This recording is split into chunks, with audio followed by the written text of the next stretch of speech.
Nós estamos aqui hoje com um colega profissional do mercado imobiliário e, assim, para nós foi, assim, é muita alegria ele estar aqui com a gente hoje, ter aceitado esse convite. Nós vamos saber mais um pouco sobre a vida profissional, enfim, bater papo aqui com o Edgar de Furtado, que está no mercado também há tanto tempo e vai nos contar a sua história e nos contar o que ele vê do mercado imobiliário hoje. Com certeza, assim, é um prazer. Eu não conheço tanto o Edgar, ele é mais amigo seu, né, assim, do mercado. Mas hoje a gente vai conhecer aqui um pouco mais dessa fera. Como é que tá aí, Edgar?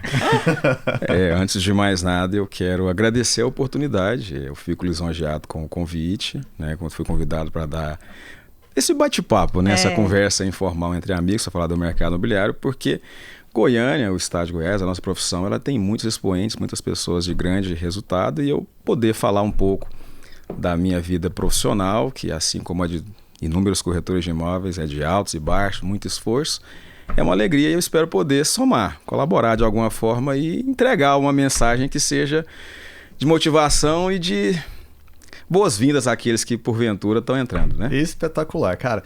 Deixa eu te falar, assim, eu sei um pouco da sua história, porque a gente estuda um pouco, assim, do perfil antes, né, claro, de chamar pra cá. E eu sei que, assim, você começou como muitos corretores com certeza começam, que é sem nada, vindo por necessidade pro mercado imobiliário. Então, assim, quem que veio? Como é que é você?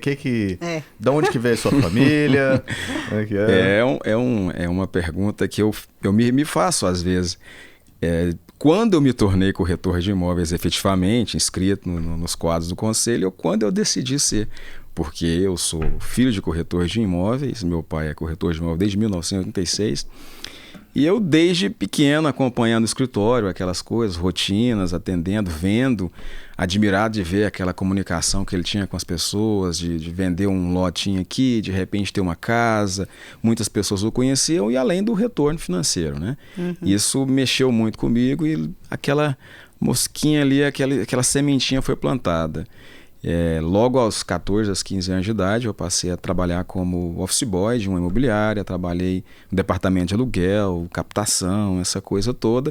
Comecei a entender e tomei gosto pela profissão, né? E tentei fugir dela, mas ela já estava dentro de mim e eu não consegui. E logo aos 18 anos de idade, eu comecei a trabalhar efetivamente no atendimento, né, regular das pessoas. Me inscrevi no Cresce, fiz o meu Cresce de estagiário para fazer o técnico de ações imobiliárias.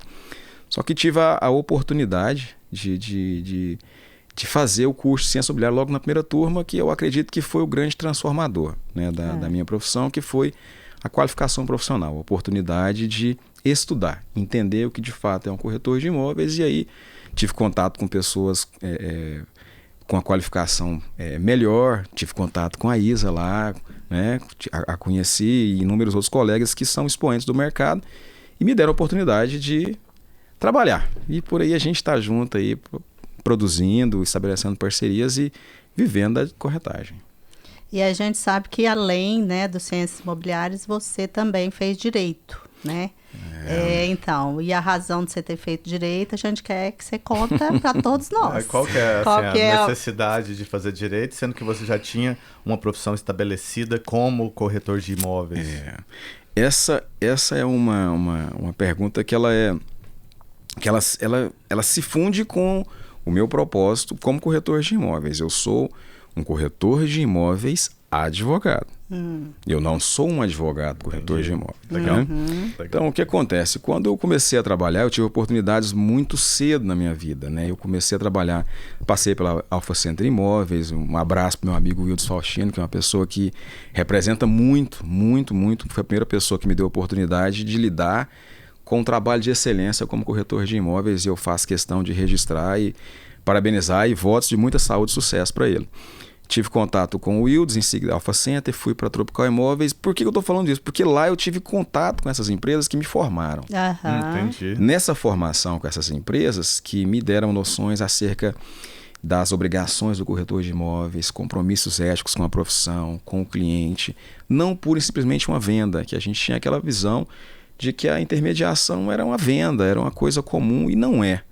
A intermediação imobiliária não é isso, apenas um aspecto. A venda é um aspecto da profissão do corretor de imóveis. E eu fui tendo contato com essas questões e me atentando às responsabilidades do corretor de imóveis.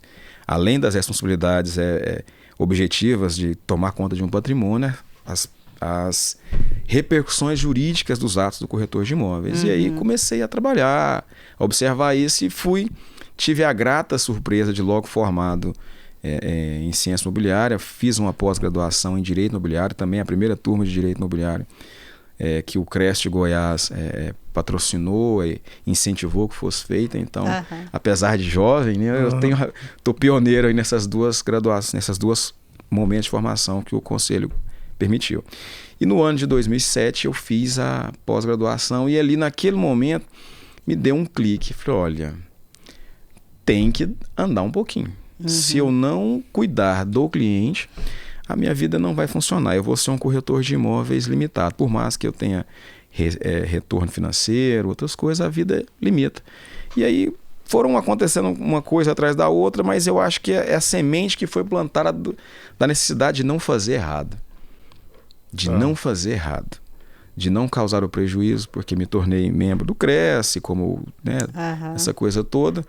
E eu fui para a advocacia para trazer, além da minha formação, que eu acredito que é extremamente importante, trazer um nível de diferencial, um nível de excelência na hora de realizar uma compra e venda, um contrato, analisar um documento, para que o que que interessa de fato é a satisfação de quem está lidando comigo, que é o meu cliente e o meu colega parceiro, para que a gente possa ter tranquilidade, né, e prestar um serviço por inteiro e não simplesmente aproximar as partes. Perfeito. Fala. No caso, assim, você acha que essa questão de não errar, né, vamos falar assim, a que se deve? Você acha que seu pai já tinha esse conceito antes? Ou você veio aprender no Cresce ali, quando você viu aquele monte de gente fazendo... Eu não sei, é muita gente que faz coisa errada ou não? Quem está lá na Cefisp, né? Essa conselho de... Porque essas questões, esses valores são nossos, né? A gente traz a vontade, eu acho que todo ser humano quer acertar. Eu acho que pouquíssimas pessoas ou população, nós brasileiros, eu acredito na humanidade. Então, eu acredito que as pessoas não fazem porque deliberadamente para causar o prejuízo ou para errar. Mas eu sempre quis fazer um pouquinho diferente para eu poder romper barreiras, porque eu venho de uma família muito humilde. Então, até mesmo falar em 2 graduações, 2 pós, essas coisas todas. Você é o primeiro que formou na sua família? Dentro do meu núcleo familiar, doméstico, sim. Né? Então, eu tenho 2 graduações, 2 pós, aquela coisa. Estou representando, estou tendo uma oportunidade como essa aqui. Então, isso impõe uma responsabilidade um pouco maior que eu cobro de mim. Não, né? Lógico que a sociedade vai exigir de nós um compromisso. Mas... quando eu passei a me tornar gerente, como eu me tornei coordenador de equipe de vendas muito cedo, em 2003, eu me tornei o primeiro gerente, primeiro coordenador de equipe de vendas da Tropical Imóveis com menos de 25 anos. Eu tinha 24 anos de idade, eu era o primeiro negro, eu era o mais jovem, então muitas coisas. Então eu ficava muito preocupado em entregar algo que me desse condição de igualdade, né, na concorrência, que o mercado ele é extremamente concorrido e não basta você ser gentil, ser um bom vendedor, você tem que ser competente, né? Você tem que entregar o resultado. E aí na condição de coordenador eu comecei a ver algumas dificuldades, algumas falhas, alguns colegas erravam no atendimento com o cliente, em algumas informações, não pela intenção deliberada, mas pelo despreparo. Exato. Tá, ok. E aí isso foi me trazendo assim uma preocupação. Eu falei, olha, eu não posso cometer essa mesma falha e não porque eu seja diferente, é porque eu não quero pagar o mesmo preço, eu quero ter uma história diferente, um resultado diferente. E aí, aliada a essa questão, eu acho que quando me levaram então à época coordenador jurídico, se não me engano, o Manuel Dias, né, me convidou no ano de 2007 para integrar a comissão de ética do CREST Goiás, onde eu acho que efetivamente eu aprendi a ser um corretor de imóveis, porque eu aprendi o que eu não devia fazer. Perfeito. Que é o que é mais, né? Eu aprendi muito com você lá também. Foi ótimo. Um tempo muito bom. Porque a gente tem que aprender... Antes, a gente quer muito aprender o que fazer.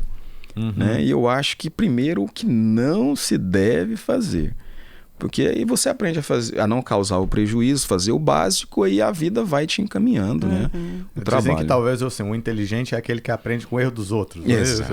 Então, talvez nesse sentido você estava ali falando, nossa, não precisaria passar por isso para aprender esse negócio. Sim, essa foi a perspectiva. Né? E a oportunidade, e aí foram abrindo portas, eu tive a oportunidade de dar aula, sou professor do curso de formação de corretor de imóveis sindicato, dou aula de ética profissional lá. E a minha fala é simplesmente assim, olha, vamos tentar fazer o certo. Porque a excelência no trabalho é você que vai, com o seu dia a dia, com o seu esforço, sua formação, sua leitura, a sua observação dos fatos, é você que vai chegar. Por exemplo, alguns vão buscar inteligência emocional, outros vão buscar formação, outros vão... Cada um vai entender qual que é a sua, porque o mercado é muito dinâmico. Então, por conta disso, eu acho que esse medo de errar me levou aonde eu gostaria de estar. E aí, obviamente, o Cresce, a formação me levou aonde eu acho que eu estou andando. A gente, da hora ou outra, ainda comete um erro, assim como todos nós, né? Às vezes por excesso de trabalho, o lapso, porque é normal, nós somos humanos, mas a correção ali é diária. A tentativa é essa. E a base, assim, o que você tinha falado, né? Que, porque eu sou mais, né? Tem mais gente, pessoas, né? Que se destacam e eu tal. Eu acho que é assim, né? Essa vibração, essa energia que você tem, né, de fazer o certo, de contribuir, por exemplo, com o Cresce, que é uma coisa que a gente sabe, né, que não tem salário, né, o salário é bem, né, assim, da boa vontade mesmo. Então, realmente. É uma coisa que a gente vê, assim, a gente não tem muitos profissionais que conciliam, porque trabalhar, se dedicar ao conselho em prol de outros, né, que estão por aí, que nem sabem, vamos dizer assim, né, que você está lá trabalhando, isso é sensacional. Quando que foi essa decisão, assim, de entrar mesmo? Eu sei que você falou que foi convidado pelo Manuel. Foi, mas... Quando eu fui convidado, primeiro, todos nós temos aquela visão acerca de um conselho, distorcida. Que é mais negativa do que positiva. Mais negativa, né? que positiva. Perfeito. Porque, vamos e convenhamos, quando você adere a uma profissão, aquela profissão já existia. Né? O corretor de imóveis, o profissional, se inscreve, é porque é uma obrigação para ele trabalhar. Exato. Perfeito. Então ele não está muito interessado naquela coisa, naquela participação. Porque envolve sentimentos, doação, uma coisa classista, e as pessoas... Então, o momento que o país vive demonstra, às vezes, essa dificuldade que as pessoas têm de se doar. Né? E eu achei um desafio, né, a grande verdade, porque eu queria ter uma oportunidade, eu entendi como oportunidade, de aprender. Mas de também mudar a minha visão, porque eu também achava que o conselho estava ali só para me fiscalizar, para me multar. Eu cansei de na condição de gerente, de corretor, ver quando chegava uma fiscalização, aquela coisa, aquele tumulto, aquele mal-estar, aquela coisa, aquela receptividade ruim para com o fiscal. Chegou aquele cara aqui, eu tenho ódio dele, sabe? Aquela coisa que... correndo, fazendo aquelas coisas assim que a gente que vive há muitos anos no mercado tem a percepção. Então eu queria mudar aquilo, né, para mim e conversar, até porque eu falei, olha, eu já estava me desvinculando de uma empresa, né, em 2008 eu me desliguei da Tropical Imóveis, passei a ser um corretor de imóveis autônomo, na época já era Tropical Brasil Brokers, né, e aí eu entrei naquela de entender, e aí fui aprendendo, fui gostando, e as pessoas me deram oportunidade. E eu falo, não pode dar oportunidade, né? Quem é inteligente pega. Me deram a oportunidade, né? Então, de 2007 até ali 2009, eu fui como membro, apenas como corretor de imóveis, que é o pré-requisito. Em seguida, me deram a oportunidade de ser conselheiro suplente. E em 2012, eu assumi a condição de coordenador da turma. Tive uma alegria muito grande de ter sido reconduzido por 2 mandatos. A condição de coordenador, acho que fui o único, né, nessa situação. E acredito que é porque a gente... Fez um bom trabalho, com certeza. Fez o nosso papel. Bom trabalho, aí a gente deixa para os demais. Né? Lá. Mas assim, o senso de ser um voluntário é porque assim... é muito injusto você ver o colega não ter a formação profissional e ser penalizado.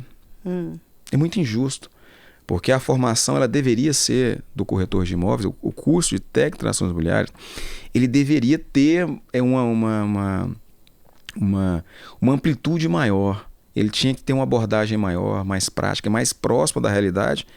Não uma questão meramente acadêmica, formal. É uma observação que eu tenho na condição de quem é corretor de imóveis e vivenciou com as pessoas que têm as duas formações, tanto a ciência imobiliária quanto o técnico de transações imobiliárias.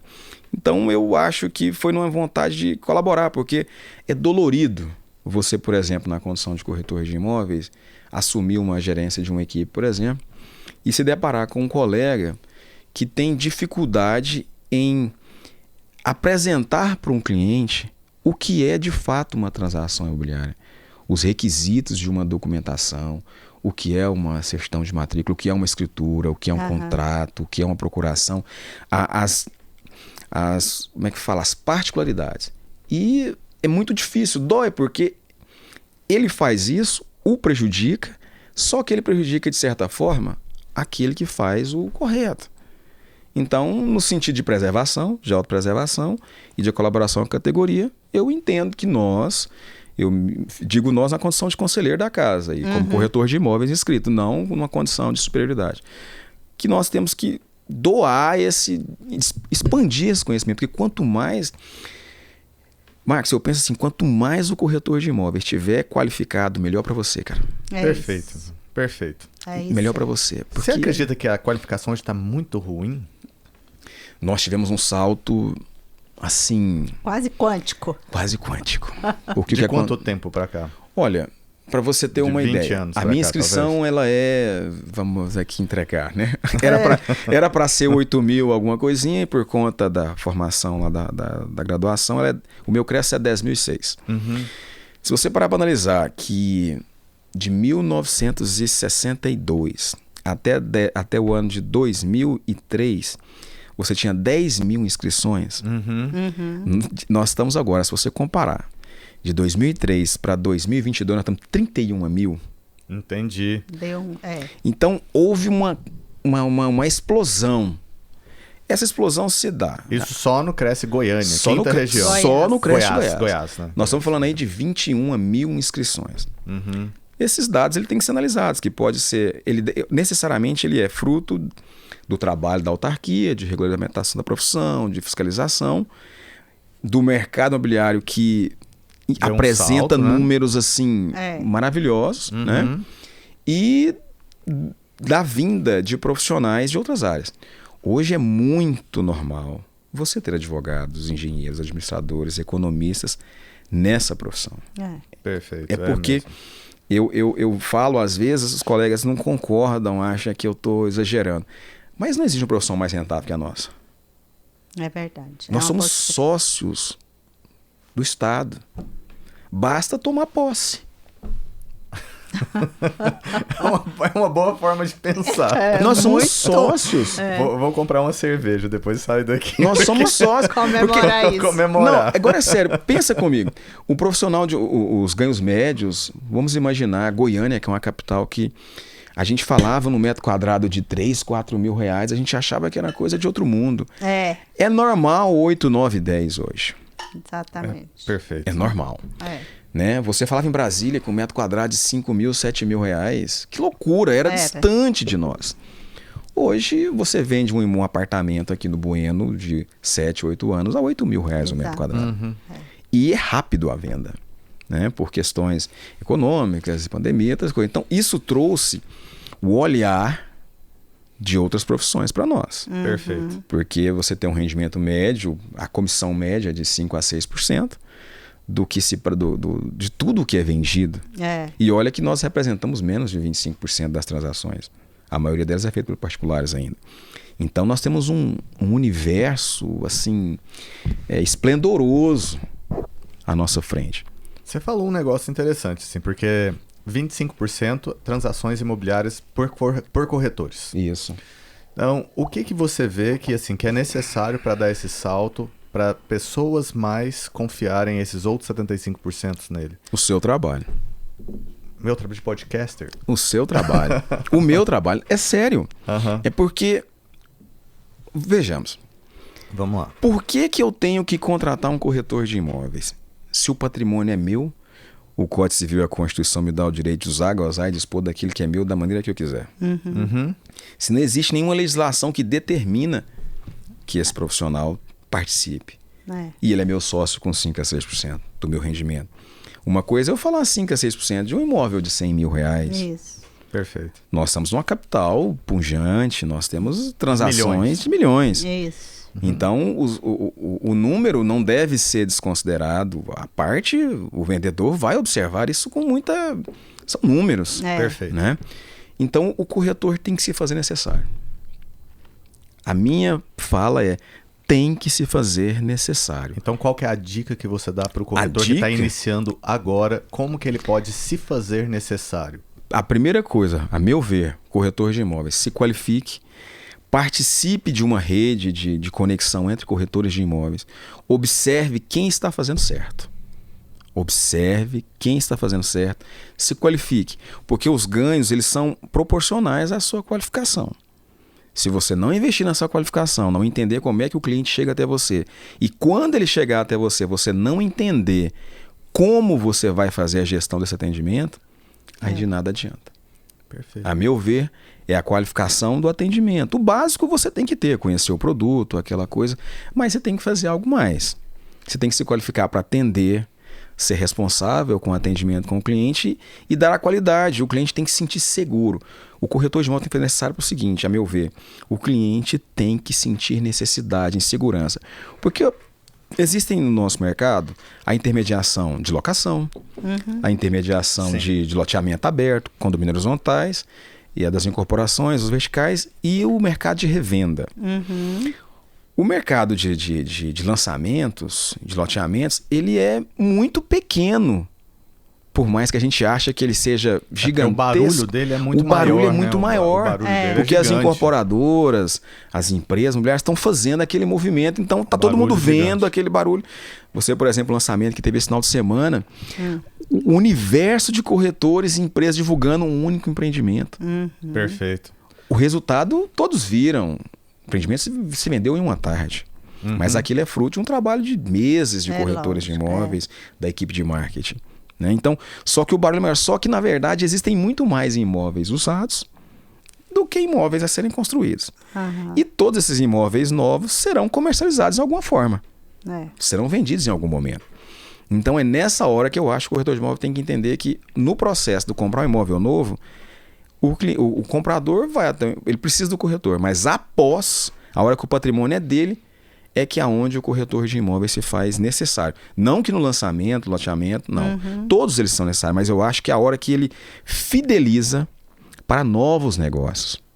Mas o que eu já vi, assim, é muitas coisas estourarem na revenda. Ou então no aluguel. Porque, assim, a pessoa, a qualquer custo, vende aquilo... e faz assim acontecer e o cliente está feliz lá na hora e assina. Não entende a regra do financiamento. Isso. Tá tudo certo. Aí chega lá assim, agora eu vou colocar para aluguel. Aí chega pra gente, aí eu falo, bom, o imóvel, o vale é tanto. Não, mas o corretor me falou que é tanto a mais do que você tá me falando. Tudo bem, pode se colocar, mas o mercado pratica tanto. Então... é isso daí. Então, talvez estoure lá na frente numa revenda, num negócio assim. É porque o imóvel, o lançamento, ele é abstrato. Ele ainda não existe, ele não é palpável. Agora, quando você fala efetivamente do imóvel pronto, aí as nuances são outras. Aí você tem a questão do financiamento bancário.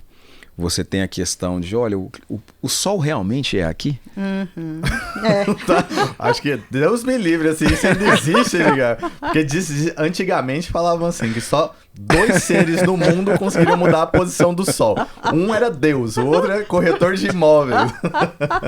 Então, assim, mas isso Deus me livre um negócio desse. São questões, assim, quase folclóricas, né, do mercado, que a gente... entende que estão mudando. Tá mudando, tá? Acho que acontece muito menos do que aconteceria. Mas é uma maneira de dizer, porque às vezes a pessoa tem uma percepção e é outra. Então o mercado de lançamento, ele entrega tudo para nós. Que trabalhamos efetivamente com a revenda. A locação é muito complexa. A locação de empreendimentos comerciais, você vende uma sala comercial como se ela tivesse um resultado matemático. E existem algumas nuances. Vocês têm, né? A A3 Imóveis tem experiência, um know-how espetacular nesse sentido. O prédio comercial tem uma nuance muito particular. Então, às vezes, o colega não compreendeu. Por quê? Porque ele foi mal formado. Porque ele foi treinado para... o que eu vejo, assim, é que as pessoas pegam a percepção de corretor de sucesso muito pelo dinheiro que a pessoa faz, né? E, em verdade, você pode entender que, às vezes, aquele dinheiro ela só tá girando ali rápido, mas não tá dando uma informação muito precisa, tá, assim, talvez colocando uma cortina de fumaça em algumas coisas, e aí vem como corretor de sucesso, aquele que tá chegando fala assim, nossa, quero ser igual aquele cara ali. Olha, isso é a maior das dificuldades que toda profissão tem. Sim. É óbvio que o topo, ele é para poucas pessoas que têm uma sem tirar o mérito, né, das pessoas que conseguem fazer dinheiro, porque assim, é justo, não, com certeza falar, é uma profissão espetacular, os rendimentos são maravilhosos. Então, não há como dizer que o corretor de imóveis não quer ganhar o dinheiro. Óbvio, nós saímos de casa para isso, eu quero viajar, quero ter conforto, cuidar da minha família, dos meus filhos com conforto. Então, eu vou ter isso com o resultado das minhas vendas. Então, mas é um aspecto. Né? Então, os colegas às vezes vêm, nós estamos hoje os corretores influencers, né? Aquela coisa, o modo de apresentar a transação imobiliária mudou muito. Então, já se apresenta, olha, os resultados são esses, e não se fala do caminho a se chegar naquele lugar e dos nuances, né? Das nuances que fazem de fato ser um corretor de sucesso. Eu tenho a minha percepção distinta. Obviamente é o seguinte, todos nós queremos ganhos exponenciais, mas eu quero ver com dignidade. Perfeito. Eu acho que ser um corretor de sucesso é ver com dignidade. É a minha necessidade de sobrevivência não afetar a qualidade do meu trabalho, não me fazer passar uma informação equivocada, não me fazer atropelar o desejo e a necessidade do meu cliente, porque quando uma pessoa vem me procurar como corretor de imóveis, ele me entrega o sonho. O imóvel é o bem da vida. É lógico. Então você tem ali um poder muito grande. Você imagine, estatisticamente a gente não compra mais de 2, 3 imóveis na vida. Não passa disso. Essa média, né? É a média. Então você imagina que uma pessoa levou 20 anos para comprar um bem imóvel. Se você não tem um zelo com aquilo, com aquele dinheiro, com aquele FGTS que juntou, com aquela herança que recebeu, aí você quer só receber o percentual. Aonde tem sucesso aí? Não tem. Então, a minha percepção é assim. Talvez eu esteja equivocado, talvez eu esteja na contramão de alguns colegas e eu respeito, cada um tem uma maneira e eu quero ter os resultados financeiros, obviamente, mas eu gostaria de ter a mesma tranquilidade de andar pelos lugares sabendo que eu posso caminhar com tranquilidade, né? Que eu posso, né, me respeitar as pessoas. Tranquilo. E uma coisa que, por exemplo, quem trabalha com revenda tem uma situação muito particular que é de tempos em tempos você manter um contato com aquela pessoa. Porque ele vai ter um filho, ele vai ter um familiar, ele vai ter um amigo, e se você o atendeu com naturalidade, com profissionalismo, vai chegar de alguma forma uma oportunidade para você. Então eu acho que ter sucesso é eu fazer mais de uma venda para você. É eu fazer mais de um negócio para você. É eu ter sucesso, é o cliente, é a pessoa que eu atendi lá atrás. Passou anos, ele me reencontra e fala, olha, eu agora quero o alugar. Isso. Se eu não trabalho com alocação, é eu ter a conexão com a A3. É ter a conexão com a confiança, que também é o de um colega conselheiro, o Elmar Aguirre, que eu saldo com um abraço, uma pessoa muito profissional, muito competente, merece estar aqui. São méritos absurdos, uma pessoa de muita... Eu admiro muito ele, o profissionalismo da empresa. De eu poder estabelecer essas conexões sem temer o colega e sem temer o cliente. Isso para mim que é sucesso. Porque eu saber que, olha, eu vou ter condições de vender sempre. Por quê? eu dependia do popular. Cadê o popular? Alguém sabe o que é o classificado? O classificado popular não tem mais. Todos éramos reféns. É. Éramos reféns. É muito, na verdade. Não Muito. tínhamos outro lugar. Aí cria um portal, um aqui, o outro ali, e desaguamos nas redes sociais. Que temos que impulsionar os anúncios, lutar. Mas mais do que nunca a gente está ficando... a palavra refém não é essa, mas vinculado. Obrigado à excelência no atendimento. Porque você tem que manter uma ligação, um vínculo com aquilo, com aquela situação. Para você poder ter outros. Porque já pensou se você...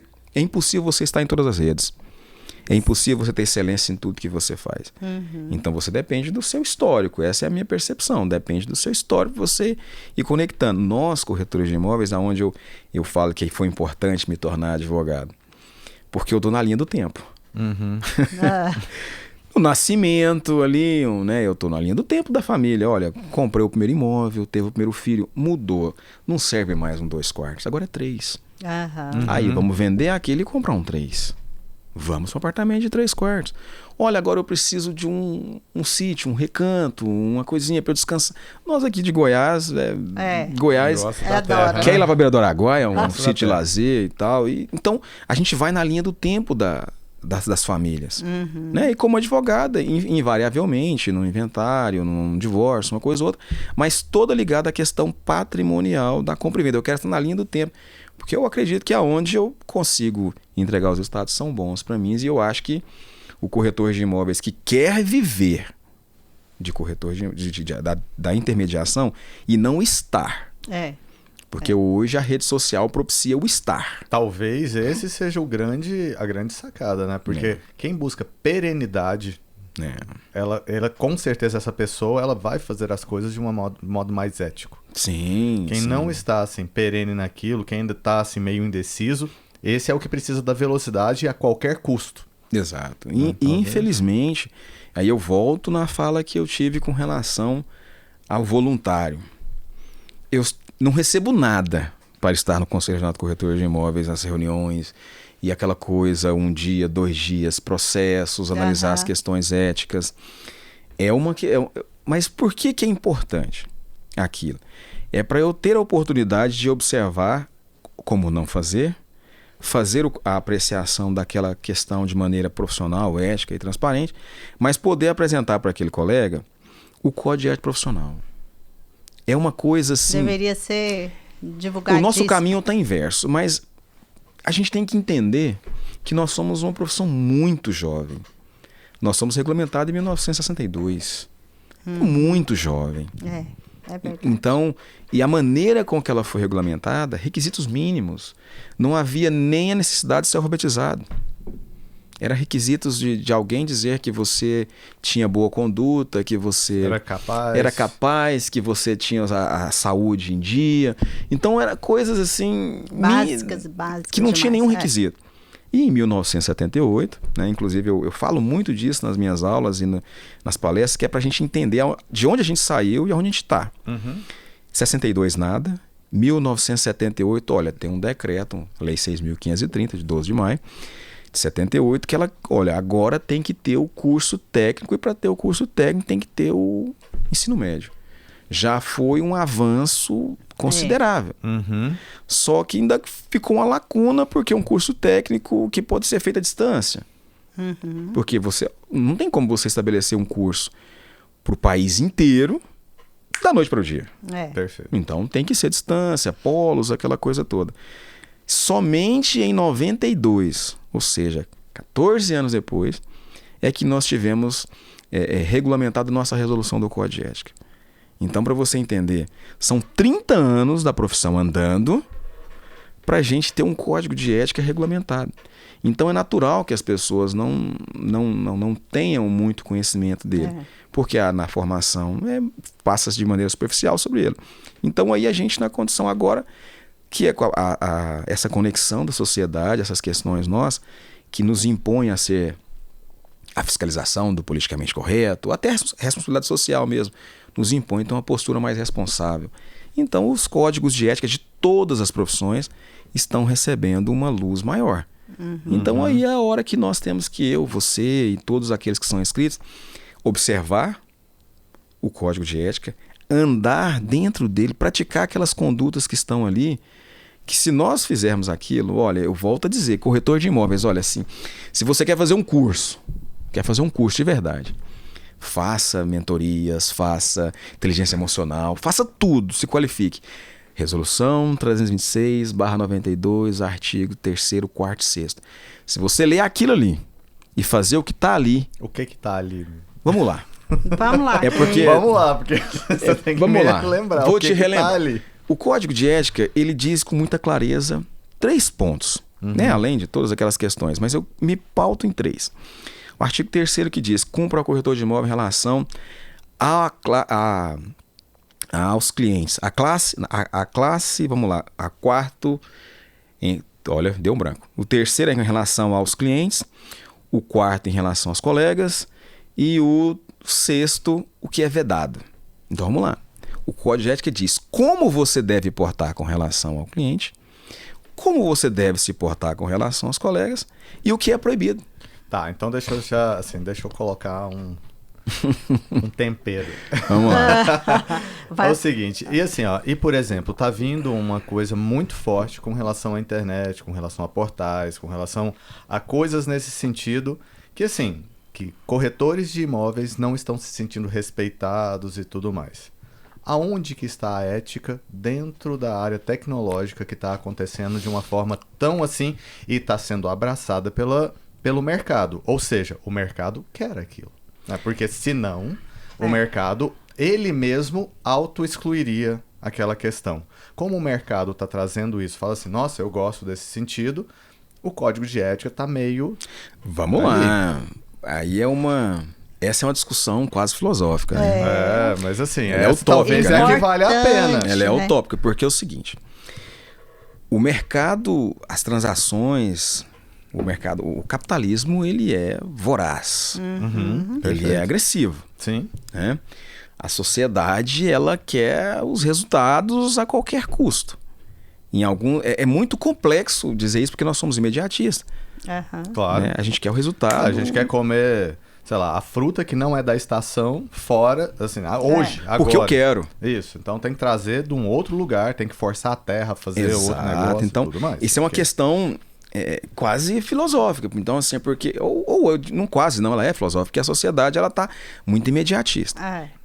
Hoje a conexão das redes sociais ela mudou a maneira, ela implodiu a maneira com que a gente se relacionava. Então hoje é o seguinte, o cliente ele quer com um clique ter acesso a tudo. E o nosso código de ética ele mal nos formou, mas o código de ética não está errado. Ele é extremamente moderno. Para você ver. Uma observação, antes de falar dos portais. Uma observação muito clara. Lá em 1992, quando teve o Código de Ética, lá tem assim: cumpra o corretor do imóvel em relação aos clientes. Apresentar dados rigorosamente certos, nunca omitindo detalhes que depreciam ou comprometem o negócio. Isso está lá em 1992. Está lá na resolução de 1978. É básico. E já está positivado. Mas o mercado, por conta dos resultados, não foi fazendo. Chegou em 2002, a gente foi alçado dentro do Código Civil com as nossas obrigações. Eu pergunto você, por quê? Porque com certeza não tinham coisas acontecendo conforme. Exato. Então nós fomos lançados ali. Só que lá tinha assim... Aí a responsabilidade civil do corretor de imóvel falava assim, que estivesse ao alcance. Aí o puxão de orelha não foi o suficiente. Aí em 2012 teve uma alteração legislativa onde diz que deverá. Olha só, o verbo mudou. Então o verbo mudou. Então agora não é mais uma opção. É uma imposição profissional. Então você, quando atende um cliente, nós, corretores de imóvel, quando sentar com o cliente, apresentar o contrato de prestação de serviço, informar quanto eu vou ganhar, emitir uma nota, explicar as questões práticas, documentar a transação, não é ser especial, não. A lei mandou. Perfeito. A lei mandou. Então, essas condutas já são previstas na legislação. Os portais estão potencializando a velocidade com que as coisas acontecem, mas não tirou de nós a obrigação de fazer. Então, quem está sendo predatório? Por que teve aquela discussão toda com relação ao CAD? Com relação às comissões? Por que teve aquela discussão toda das comissões, que vai aplicar a tabela, não vai? Porque nós fizemos assim, o mercado explodiu. A minha percepção é essa. É bom você explicar o que é CAD para quem... O Conselho de Administração Econômica, que rege as questões das comissões, o mercado, a regulação do mercado para evitar o monopólio, o livre mercado, essas questões mais técnicas. E ele olhou para a nossa profissão quando houve uma discussão entre os corretores de imóveis e incorporadores. Por quê? Eu não queria pagar 2%, queria pagar um... Vamos lá, as imobiliárias, de um modo geral, o nosso mercado é jovem. Agora nós somos mais modernos, estamos nos tratando com mais urbanidade, as relações entre as empresas instituídas, os profissionais autônomos e aqueles que prestam serviço. As relações, eu acredito que sejam mais urbanas. Tá. Eu acredito que elas sejam mais urbanas, elas já foram mais agressivas. Então houve uma explosão. O corretor de imóveis, ele estava fazendo todo o processo. Ele atendia o cliente, ele fazia a venda, ele preenchia a proposta, ele pegava o cheque, pegava o contrato, levava na construtora e ganhava 1,2%. Tá. A empresa recebia o restante e o corretor fazia o trabalho. O corretor não tinha consciência que a empresa tinha uma responsabilidade civil, tinha uma estrutura física, tinha um know-how, captou aquele empreendimento, fez todo o processo. Só que o corretor não conseguia ver. A empresa, às vezes, não valorizava o profissional criou uma situação de rivalidade onde não deveria ter. Perfeito. Aí o corretor de imóveis passou a ir direto na consultora. Aí a consultora falou, quanto você ganha? 1,2, eu te pago 2, eu te pago 2,5. Então, virou uma loucura, uma guerra. Explodiu os pequenos escritórios que fizeram as vendas, a explosão dos créditos jurídicos das empresas. E essas pessoas vieram a se tornar predatórias. Então, chega, por exemplo, a empresa do porte da A3, da Adão, que é obrigada a pegar um empreendimento a 3,5%. Como ela vai pagar um corretor dignamente? Como ela vai pagar os custos de retorno, imposto? Como? Até porque se esse corretor for lá na consultora, ele também vai pegar 3,5%, não é isso? Isso. Assim, então, a consultora não trata diferente. Não há isso. Foi predatório. Assim como também hoje corretor com estagiário não é tratado de forma diferente. É exatamente isso. O que deveria. Mas a necessidade de mão de obra tá tão intensa que a gente ainda não se rebelou. Eu acho que devemos nos rebelar. A palavra certa, mas insurgir. Questionar, modificar, trazer à luz essa discussão. Mas enquanto a necessidade de números acontecer, o capitalismo é muito voraz. Mas eu prefiro, Marcos, o estagiário do que o não inscrito. Claro, sem dúvida. Porque é um problema. Pelo menos está no caminho correto. Correto. Eu sei que não é, mas. Correto, assim, dentro da legalidade. Dentro daquela legalidade. Mas vamos lá, só para a gente voltar ao raciocínio das empresas. Isso aconteceu, a meu ver, uma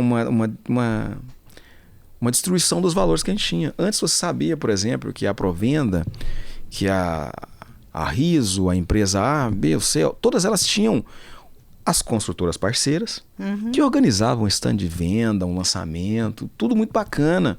E funcionava. E tinha menos erros do que tem hoje. Porque hoje você abre um empreendimento, por exemplo, que a gente citou no começo aqui do lançamento, que aconteceu esse final de semana, você tinha 10 imobiliárias lá dentro, você tinha 300 corretores para vender uma torre. Então, invariavelmente, uma informação errada que eu li deve ter passado. É muito dolorido falar, mas é possível. Claro. É possível, até porque o universo é velocidade. Então, essa postura predatória fez com que as construtoras, os incorporadores fizessem isso e desagou nos portais. Porque a construtora, ela quer chegar ao comprador, ela quer chegar ao cliente. Porque antes ela implorava por uma empresa. Hoje ela tem várias empresas para atender. É o mercado, é o capitalismo. Só que isso chegou nos portais.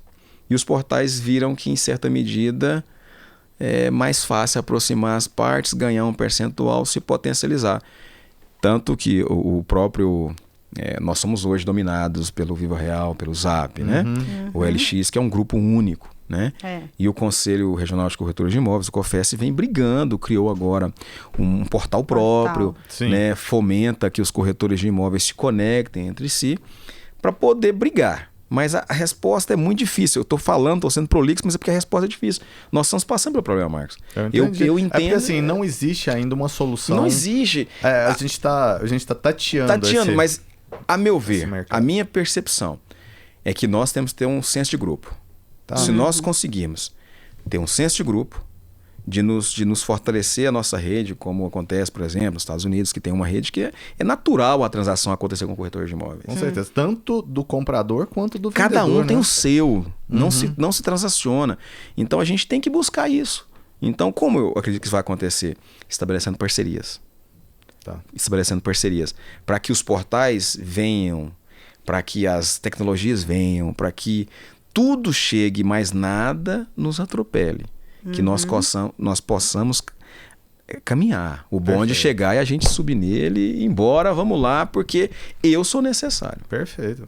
Muito bom, né? Conversa boa.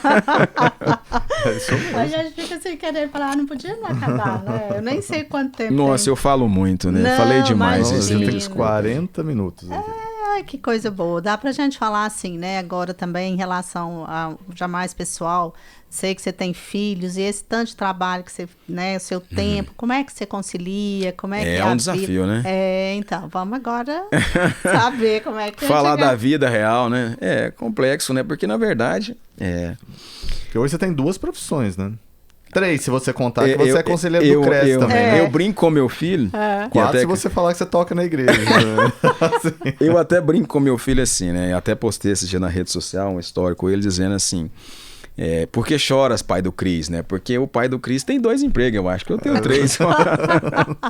Mas brincadeiras à parte, é a necessidade de trabalhar e buscar o resultado.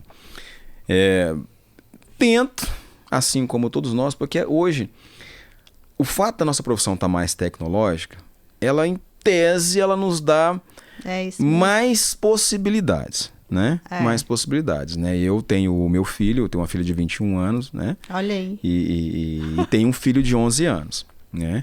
Dentro daquilo 21 anos, você teve filho com quanto? 15? Fui, quase isso. Fui pai muito cedo, né? Fui pai aos 19 anos de idade, né? Tenho uma filha de 21, a Juliana Furtado, minha filha, um beijo pra você, né? Tá moça já, tá mulher, né?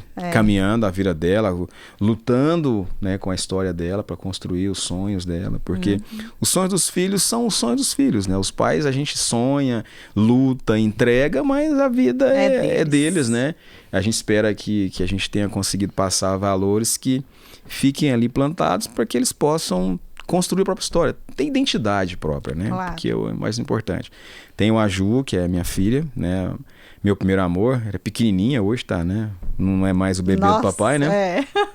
E eu tenho o João, que é o João Pedro, que acho que a maioria das pessoas estão sempre vendo nas minhas redes sociais comigo.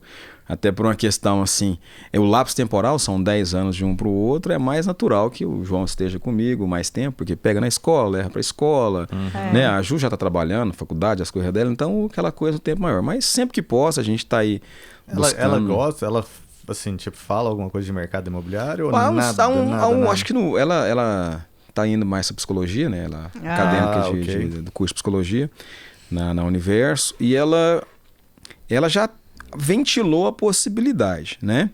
É muito interessante você falar assim, olha, quero que o meu filho tenha a minha profissão. É muito complexo. É muito. Porque como você tem uma história, você tende a querer interferir de maneira ativa.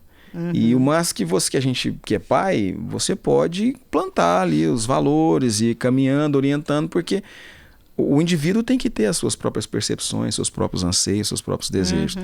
E a Ju falou, acho que ela chegou a pensar em trabalhar, buscar um processo seletivo com a URBS, né?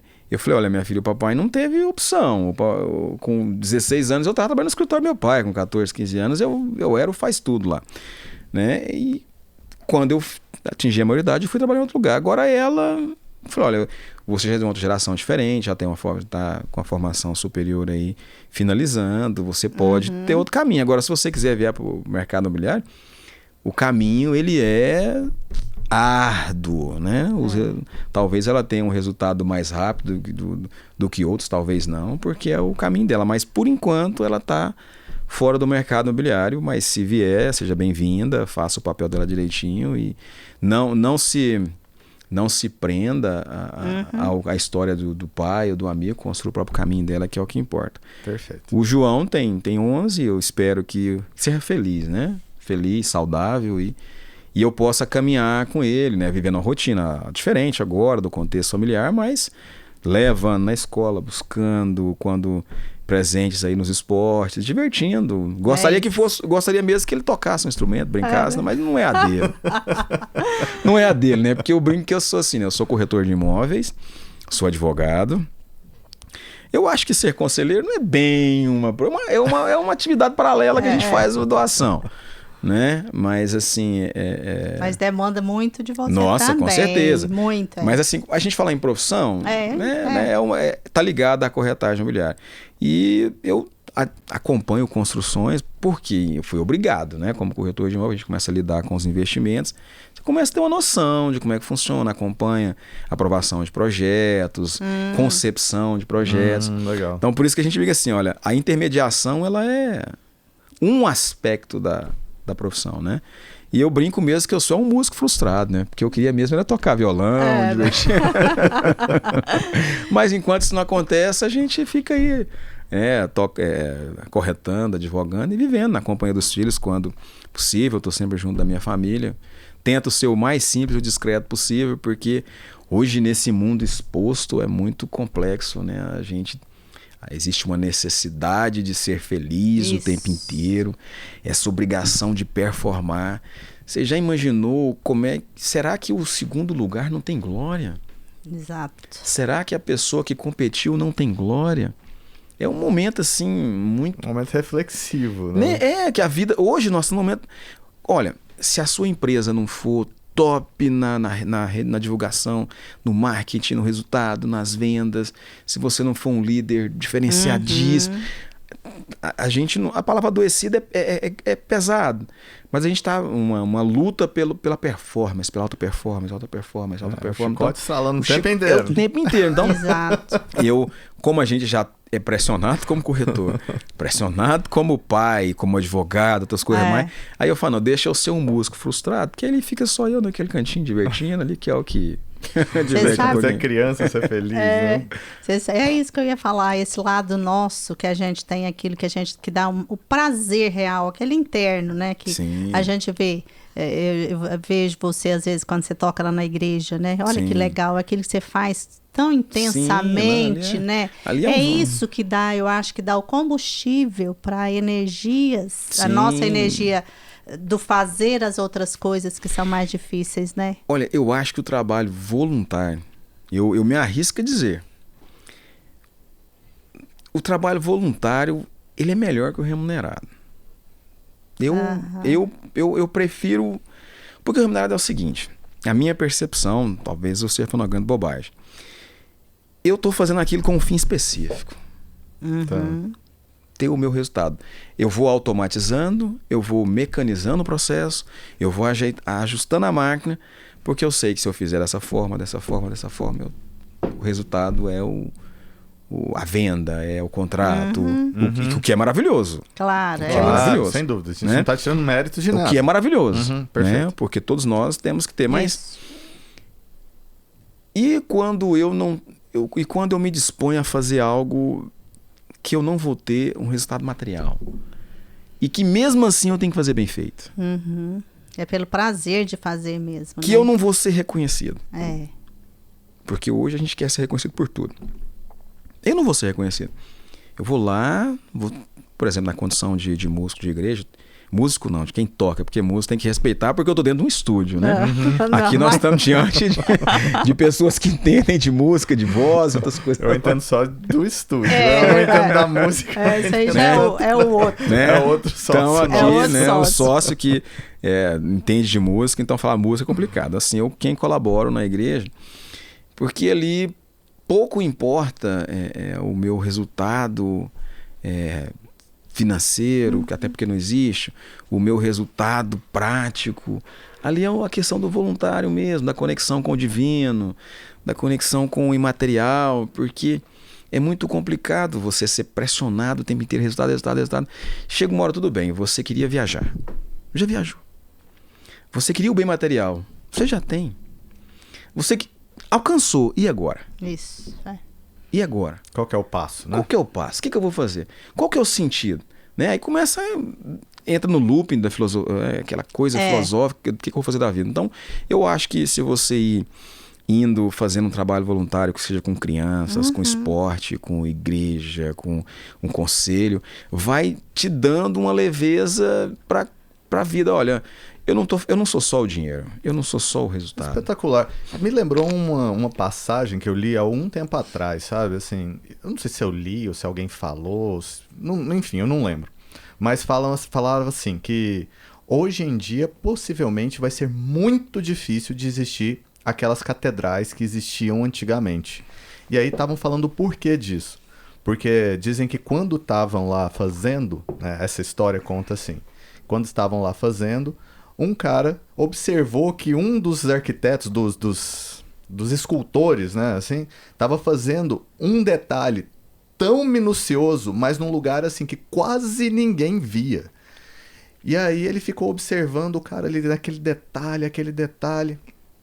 E aí quando o cara desceu, assim, né, que esse escultor desceu, o rapaz que estava observando perguntou assim, mas por que você estava fazendo aquilo tão bem feito, aonde aquele negócio quase ninguém vai ver? Ele falou assim, não, mas o Criador tá vendo. Sim. Então, assim, talvez isso seja a questão que impulsionava cada um fazer o melhor. Sim. Né, independentemente de se aquilo ia ser visto por outras pessoas, porque acreditava-se, né, cada um, que o trabalho era visto pelo Criador. Talvez seja esse o passo, não é? Sim, eu acho é onde que... você constrói grandes catedrais, grandes monumentos, grandes coisas. Sim, e eu acho que o trabalho voluntário, ele vai... O terceiro setor, né? Ele vai ser a mola... A mola mestra, o que vai cuidar da sociedade de verdade. Porque se você observar o próprio processo que a gente vive, a rede social é um novo poder. Ela é um novo poder, para não dizer o poder. Né? E isso faz com que a gente vá observando que o tanto que é bom quando você vê, por exemplo, assim, um momento assim que às vezes, vou dar uma descansada na mente aqui, é um processo, um prazo. Aí você vai ali no Razões para Acreditar. É tão lúdico. Você vê uma coisa mínima, abnegada, acontecendo, te traz uma leveza para a sua vida, que ali você vai vendo que, olha, números, a gente sabe que a gente é um produto que está ali para ser vendido, comprado, mas você vai vendo, por exemplo, situações como aquela que vão te motivando a melhorar enquanto ser humano, porque hoje tem aquela questão, quais são a fé, você vai processar de que forma? Você pode ser espírita, agnóstico, cristão, a denominação que você quiser, judeu, a que você quiser, você tem liberdade de fazer. Mas e a conexão real mesmo com o humano ali? Como é que se dá? Então eu acho que o voluntário é onde você pode ser. Né? Eu vivi momentos muito intensos dentro da comunidade católica, como quem tocou, que você fica exaurido. Toca um encontro, sem ser músico, toca um encontro inteiro. Você está morto, cansado, mas você deita. Então eu acho que ganhar dinheiro é bom, viver é bom, ter relacionamentos, conexões familiares, isso é bom, mas eu acho que esse é o lado, assim, interno de você com você mesmo, né? Sim, de eu sim, comigo mesmo. sim. Mas... E assim, eu sei que a gente está caminhando para o nosso final. Uma coisa que eu acho, assim, que eu gostaria de deixar registrado, que vai ficar gravado. Vai. Com certeza. Se você pode até fazer um corte, tirar uma coisa ou outra, não mas... Não tem cortes. Uma coisa que me marcou muito mesmo, assim, além de ter conhecido vocês, foi a postura da Isa quando eu conheci a Isa. Oh, meu Deus. Eu conheci a Isa lá no Cresce. Talvez isso seja de corte. A empresa estava na T9. Sim. E nós tínhamos uma colega em comum, né, que eu já fui gerente dela, passou pela empresa dela. E aí a gente teve um problema lá, uma coisa para resolver. A Isa chegou numa tranquilidade tão grande, ela sentou assim... Mas tudo bem, eu sei que tá difícil, eu sei, mas o que eu posso fazer? Como é que a gente pode resolver isso? Sabe? Numa tranquilidade, assim, numa coisa quase transcendental. Eu falei, gente, o mundo pegando fogo. Meu Deus. E ela ali resolveu.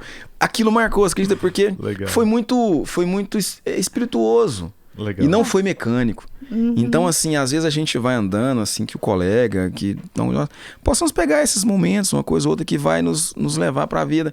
Porque a A3 que eu conheci não tem nada a ver com a A3 que é hoje. Né? A A3 hoje é uma empresa estruturada de uma maneira muito distinta do que era. Isso é fruto da excelência do trabalho, mas da postura sua, dos seus filhos, da sua família, que para mim me honra. Edgard, vem cá, vem conversar, vem fazer parte da empresa. Eu falei, gente, uma coisa tão que transcende, né? Eu já falei várias vezes para ela isso, ela sabe disso, verdade? E a gente tem que valorizar os exemplos bons, as coisas que estão acontecendo de verdade. E para mim, assim, tá aqui conversando com vocês é bom.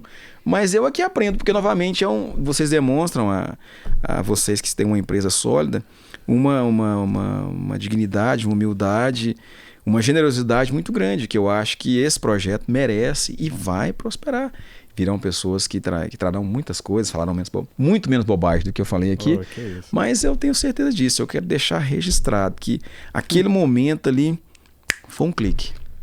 Parabéns. Olha aí, gente. Então, eu falo, né? A gente é tão responsável por tudo que a gente faz, as marcas que a gente deixa, né, Edgard? Sim. E com certeza também na nossa convivência ali na Cefisp, foi onde, né, eu fiquei, acho que não sei se foi 4 anos, sei lá, um tempinho. Eu via também, né, vejo o resultado, né, dessa conversa que a gente vê que isso já é plantado desde sempre, dentro de você já tem essa conduta.